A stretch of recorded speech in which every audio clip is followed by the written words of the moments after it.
What's up, YouTube? Brad Hoover from Rants here. As always, guys, if y'all enjoy our content, don't forget to like, subscribe, and leave that comment down below.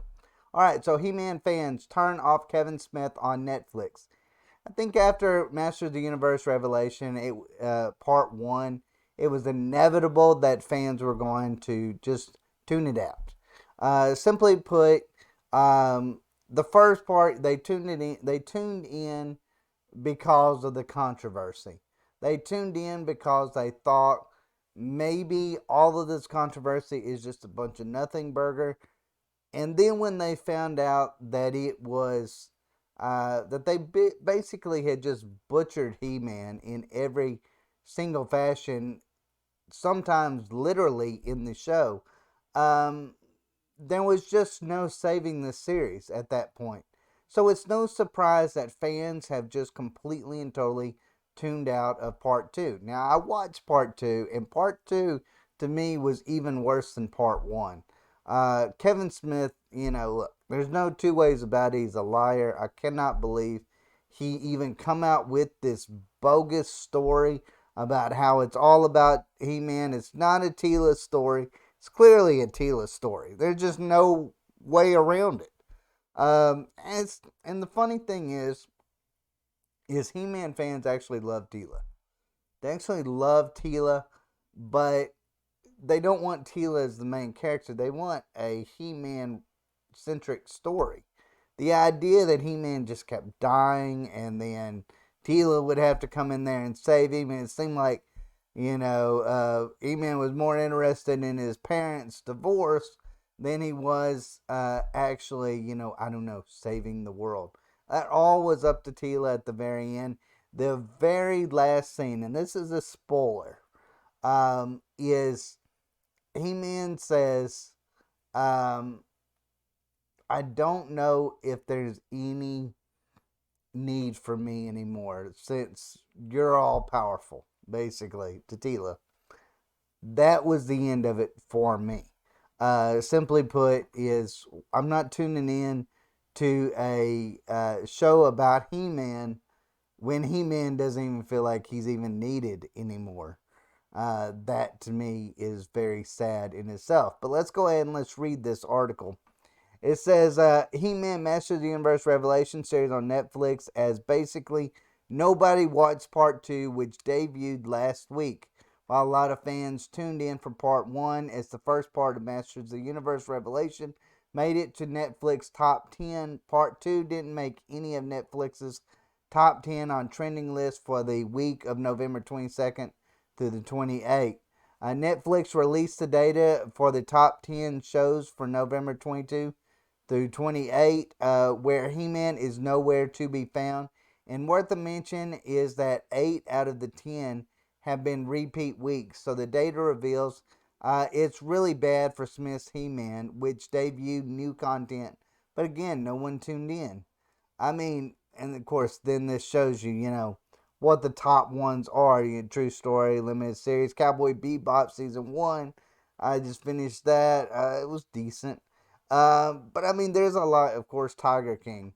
There is, it's just amazing in a lot of ways. It's amazing that it was such a disaster. It really, truly was.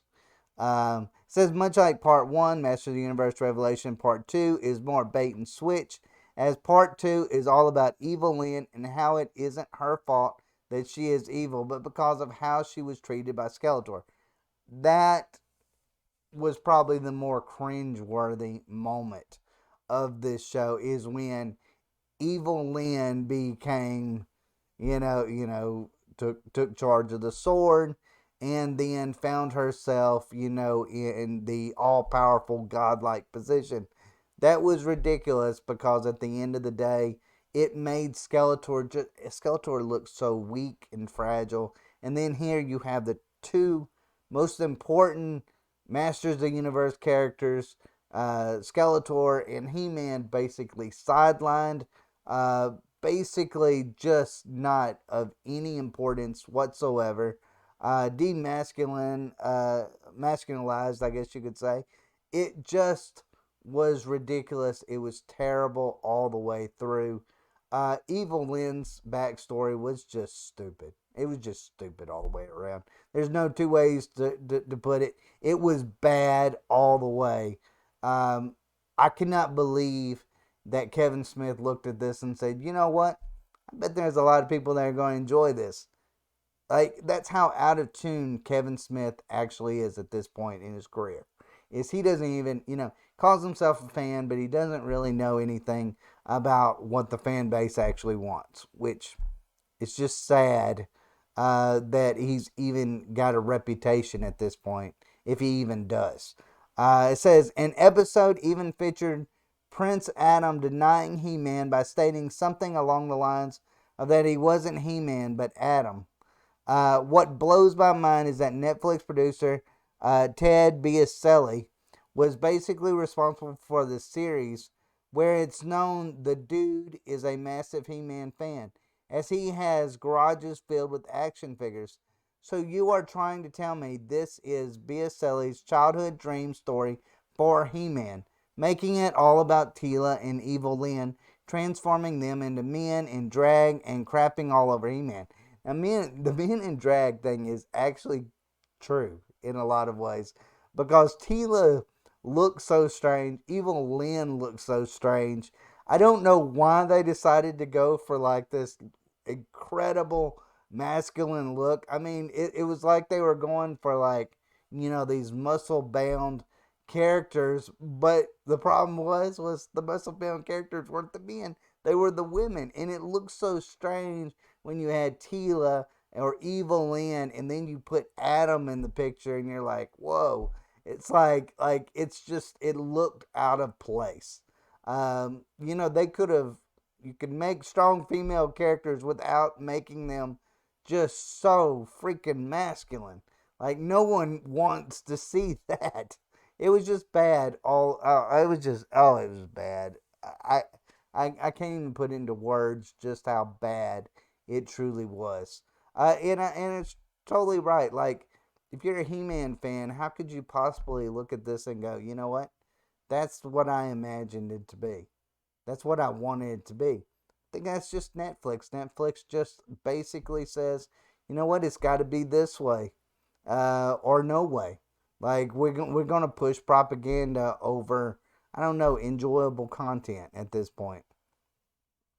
Um, But yeah, it says, now Kevin Smith, I can almost give a pass to, as Smith has gone on record stating he isn't a fan of He-Man. So Smith basically took a paycheck to promote the series and probably give two, about it. But Biaselli, on the other hand, I can understand, as much like myself. Biaselli grew up playing with He-Man and watching the cartoon, but Masters of the Universe Revelations is nothing but insulting woke drivel. I just don't get it. I don't give Kevin Smith a pass. Kevin Smith lied.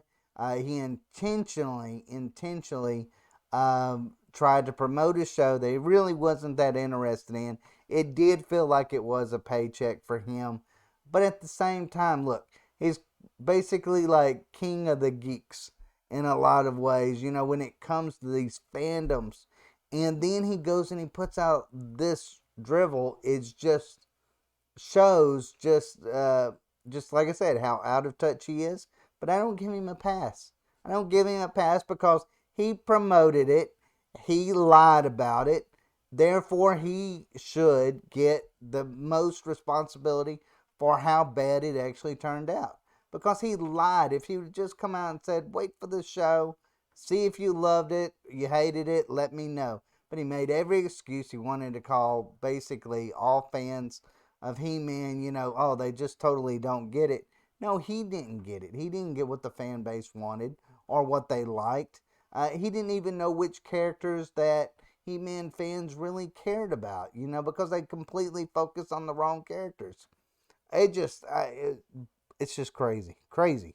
What also is funny is that Smith also basically confirms no one watched part 2, as he tweeted he couldn't find anything angry directed at him, which of course, as I pointed out, is because following the bait and switch from part 1, fans didn't return for part 2, again as evidenced by the fact part 2 didn't make any of Netflix's top 10 lists for this week.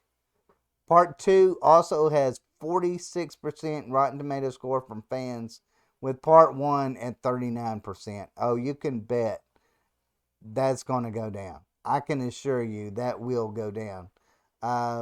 It's just too bad. I felt like part 2 was by far the worst. Even with part 1. Part 1, you still had hope that it could turn it around, and then part 2, you're like, what did I just watch? Like, why did I waste, 2.5 hours of my life to watch this garbage?